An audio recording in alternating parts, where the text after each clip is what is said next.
John mkonambi gushoge mwirane atariri ati hari fatari wado metikira gukora makihibiria udoyo na jirani na kyari ya thutha wa kugomithania arutaniro hamwe na arugani a macukuru ma university county ni atariri na jirani na kiuga ati githomo kiria andu makoretwo makiamukira nikiwe ni kumateithia ugukorwo magikorana na jirani ne iguru rigie urami kana ucenjia wa rĩera na maundu maria udoyo ucungagiriria.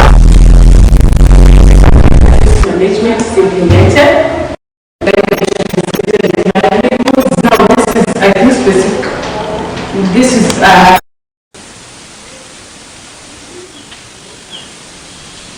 with our partners from Masinde University, where we are discussing issues of climate change in Bungoma County.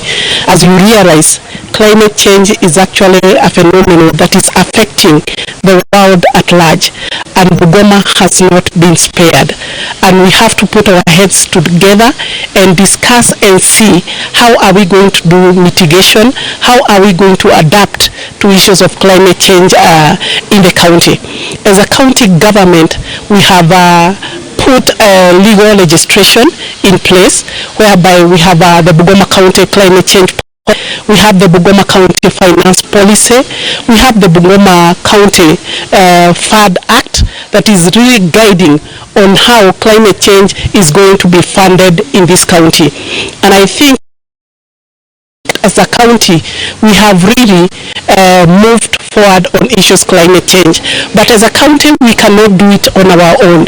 And the reason why we've taken this initiative to partner with Bungoma County on matters of climate change is because 70% of global disasters are caused by climate change.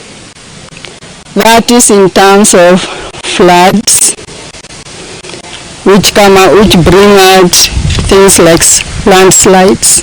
Bedbugs, something that had disappeared, that is already an indicator that climate change is real. We are also expecting El Nino rains come October. As Kenya Red Cross within Bungoma County, we even don't have the capacity. So we want to partner with the county to see what is it that we can create awareness among our people. Ya mwaka wa 2013 kaunti ya Wajir yari na uingi wa andũ makĩria ma 100,000